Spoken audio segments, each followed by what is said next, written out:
Hey, and we are the Coalition, loud and proud as always, outrage porn-free, civilly disobedient media. We're broadcasting from the august temple of wisdom, where the wise solons of the city of Pawtucket meet. And of course, I'm talking about your city of Pawtucket Town Council Chambers. Tonight was a meeting about a lot of ongoing city business. We had the opportunity to participate in public comment, as is our want here, because of, well, the failure of most town councilors, the current gentleman in front of you accepted, to just fail to respond to me. So I feel like I have to go on the record of issue. Of course, the only issue that matters right now is Shea High School. I'll spare you the update. However, we were at yesterday's city school committee meeting. You'll see a little interview coming out today from that as well. But with us right now is Councilman Clovis Gregor. He is, well, he has, in his time on the city council, quickly morphed into sort of someone who is willing to take a shot and against a difficult tide, issues of civil liberties, justice, equity, equality, a whole lot of that in a very short time. Councilman, what's your take on where we stand right now with the Shea High School negotiations? For the record, we try to catch up with Dylan Zalaza, who is the chief of administration for the city of Pawtucket. He was serving in place of Mayor Grebian at yesterday's RIDE meeting, Rhode Island Department of Education, with if you will, an entourage from the city of Pawtucket, members of the administration, as well as the city school committee. He refused to go on the record literally about anything, despite my begging, pleading, and whining about the fact that this is a issue of public interest that the public deserves to know. So with all that as a background, where do you understand the city to be with Shea High School, NEASC, and the Rhode Island Department of Education?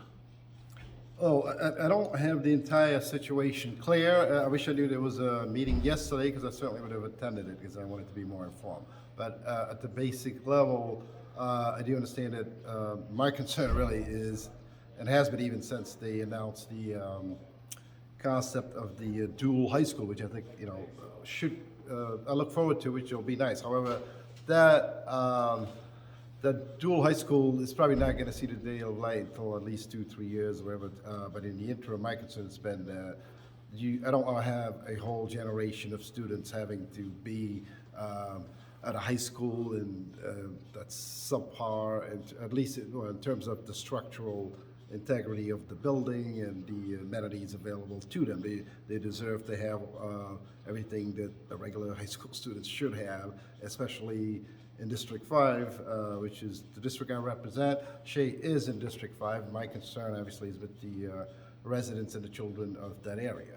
Mm-hmm. And a lot of them are from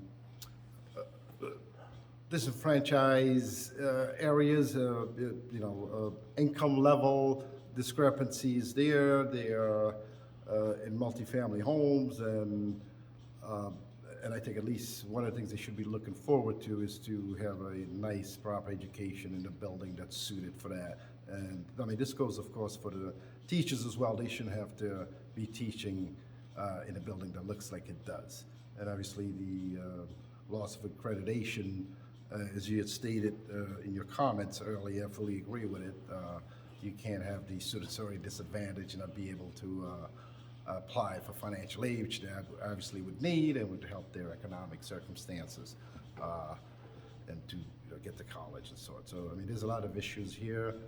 I read the letter that the school committee chair, Aaron Doobie, had sent to the council, and I mean, her suggestion as to the source of the funding to get this done expeditiously, it makes a lot of sense to me. So I'm not sure. So since I wasn't in the meeting, I'm not sure where that stands. But I do intend to follow this up and try to get a sense as to how quickly this can be done. So I mean, failure and lack of accreditation is absolutely not an option. And this is a safety issue. It's a moral issue. It's an obligation that the city and the school committee owes to these children. You bring up an excellent point. This is not a building that these students are going to have time to play catch up with. This is an environment that they will get 4 very quick years in which to gain a competitive edge, attain a standard of learning, as importantly, learn how to learn, develop not just the things you learn by rote and memory, but also gain in areas of critical thinking skills, all of the important parts that constitute a well-rounded education. So they got 4 years. So the minute they start, the clock's ticking. And then after that, you know, often despite the best efforts of a staff that I think is highly professional and cares deeply, they're set off into the wild to try and find their way. So for a lot of kids who go through Shea, this will be it. This is their last shot at an education that needs to work with them for the rest of their lives. Do you get any sense of urgency anywhere on this? I don't, but I'm an outsider. Well, and based on a letter from the chair of the school committee, it seems like, and also the superintendent, they do seem to be taking this seriously. However, I mean, it seems to be, whatever the issue is, seems to be the funding, which I don't understand. I mean, I think making sure that the kids are safe, teachers are safe, and kids are getting a proper education, teachers are able to teach without having to worry about any safety concerns in a nice environment. This should be a memorable time for these children, and obviously currently it's not. So I visited the school administration sort of to drop by during the week leading up to the New Year holiday, and I think you and I are of an age to remember that when we had a 3-day weekend, we worked late the day before the 3-day weekend to make sure. Remember those days? Now it's a 4-day weekend, and we got to prepare for the. I expected to walk into a school administration. Maybe I'm judging too harshly just based on physical experiences.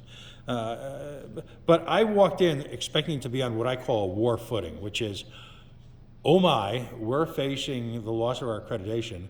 We need to drop what we're doing and get right to it. Yet I have left comment with the interim school superintendent who's filling in for the current school superintendent who is on as disclosed, ironically, by another publication on some sort of medical leave.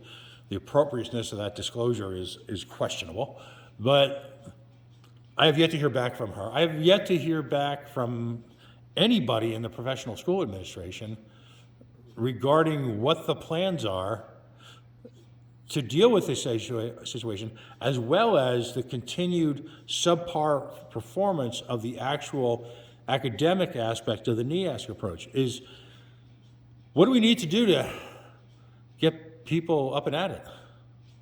Well, I'm hoping that the administration and RIDE, whatever the holdup is regarding the financing, are going to take care of it and make sure that this school is put back, repairs are done immediately as soon as possible. I mean, the bond, my understanding, was approved in 2018, and Right.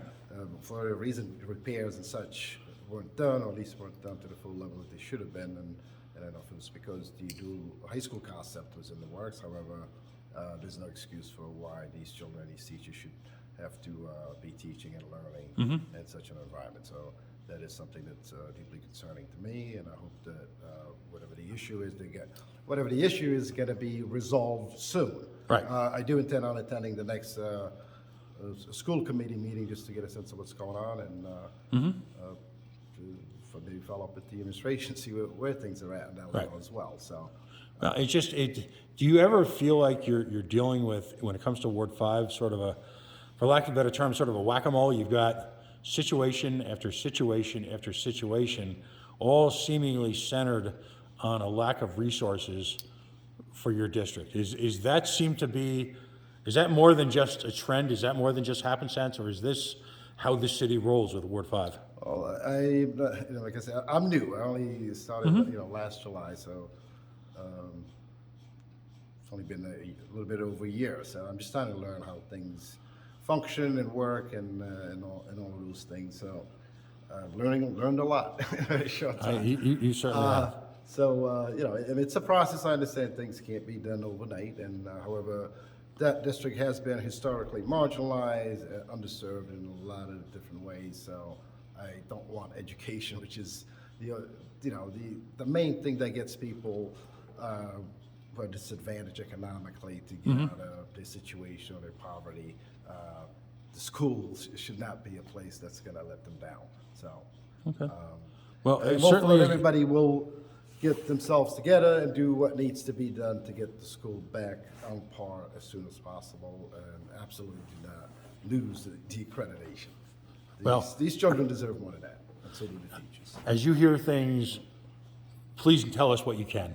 We'd appreciate finding out as well. As well, folks who watch the Coalition Radio, as well as some other engagements we're going to be involved in the very near future. Councilman Gregor, it's been a long day. Appreciate your time here after yet. You're welcome. Thank you, Pat. I appreciate you coming over here and constantly covering important issues that matter to the people in these communities. All right. Have a great night, sir. Thank you.